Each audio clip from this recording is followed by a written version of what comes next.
Bienvenue à vous à Savvy Academy. L'objectif de cette séance est d'étudier les onduleurs. Donc, les onduleurs nous permettent d'obtenir à partir d'une tension ou courant continu une tension ou courant alternatif. On distingue entre l'onduleur autonome et l'onduleur assisté.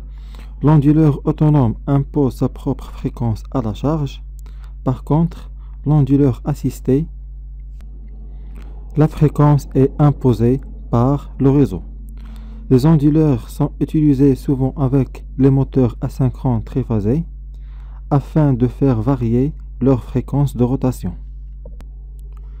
On commence alors par l'onduleur monophasé demi-pont qui se compose de deux sources de tension qui alimentent une charge RL avec deux interrupteurs électroniques. Donc, l'interrupteur électronique K se compose d'un transistor et d'une diode. Donc, ce type d'interrupteur électronique est commandé à l'ouverture et à la fermeture et elle est réversible en courant. Donc, dans le cours précédent du hacheur, on a utilisé comme interrupteur électronique juste le transistor qui est commandé à l'ouverture et à la fermeture. Donc, pour assurer le passage du courant dans les deux sens, on ajoute une diode pour rendre le courant réversible. En ce qui concerne la cellule qui se compose de deux interrupteurs K1 et K2, donc il faut que K1 ou K2 soient fermés pour assurer la continuité du courant. Et l'interrupteur K1 et K2 ne puissent pas être fermés en même temps afin de ne pas court-circuiter les sources de tension. Donc, K1 est commandé dans l'intervalle 0 à T sur 2 et K2 est commandé de T sur 2 jusqu'à T. Donc, c'est clair?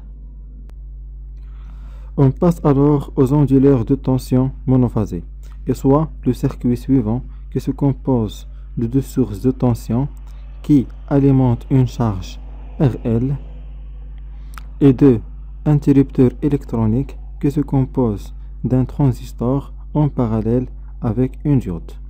Donc la diode pour assurer le passage du courant dans les deux sens et le transistor est commandé à l'ouverture et à la fermeture.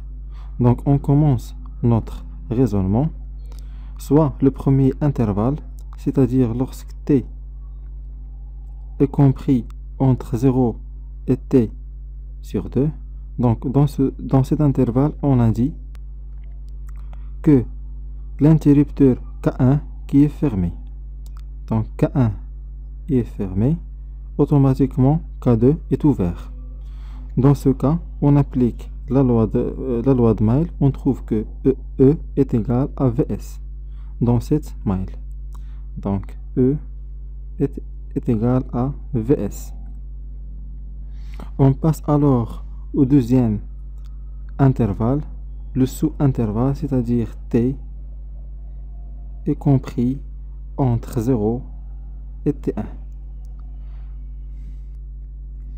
Donc, dans cet intervalle, on a le courant est négatif. Donc, IS est négatif. IS est négatif, donc c'est D qui est passante. Donc, la diode qui est passante. Et on a la puissance P est égale à Vs fois IS. Donc, on a Vs est positif. IS est négatif, donc la puissance est négative. Dans ce cas, la charge se comporte comme un générateur.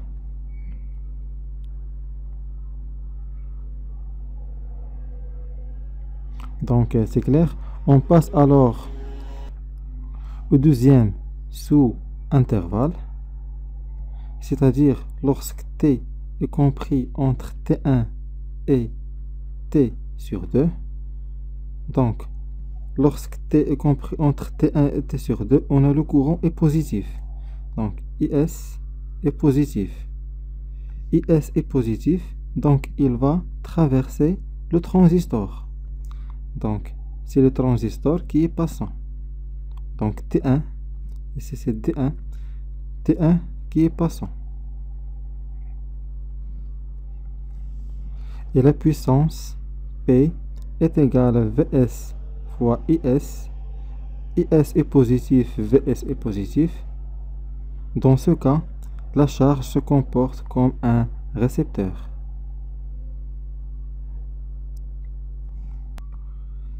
Donc, c'est clair. On passe alors au deuxième intervalle, c'est-à-dire le grand intervalle, lorsque t est compris entre t2. Donc, quand t est compris entre t2 et t. Donc, dans ce cas, c'est l'interrupteur K2 qui est fermé. Donc, K2 qui est fermé, automatiquement K1 est ouvert et la tension Vs est égale à moins E. Si on applique la loi Admile, on trouve que Vs est égal à moins E.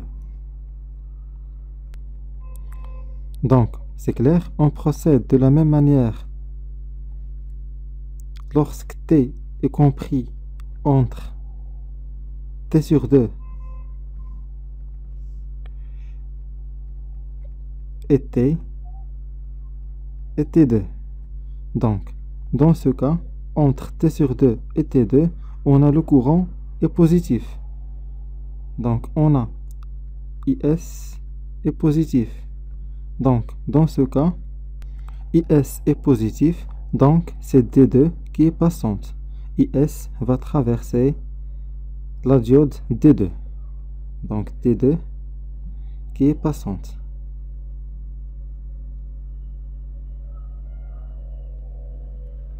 Et on a de la même façon P est égal à Vs fois IS. Donc, IS est positif et Vs est négatif. Donc, la puissance est négative et la charge se comporte comme un générateur.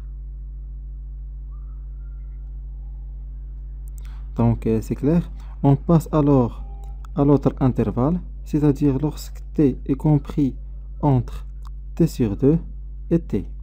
Donc, dans cet intervalle t sur 2 et t, on a le courant IS est négatif. Donc, on a IS est négatif. Dans ce cas, c'est le transistor qui va assurer la continuité du courant. Donc, IS est négatif. Donc, c'est le transistor qui est passant. Donc, le transistor T2 qui est passant. Donc, T2 qui est passant. Et de la même façon, pour la puissance P est égale à Vs fois IS, on a le courant est négatif et la tension Vs est négative, donc le produit est positif. Dans ce cas, la charge se comporte comme un récepteur. On trace alors la tension Vs. Donc, Vs est égal à E lorsque t est compris entre 0 et t sur 2 est égal à moins E lorsque t est compris entre t sur 2 et t. Donc, j'espère que c'est clair pour vous. Notre séance touche à sa fin. Merci pour votre attention et à la séance prochaine.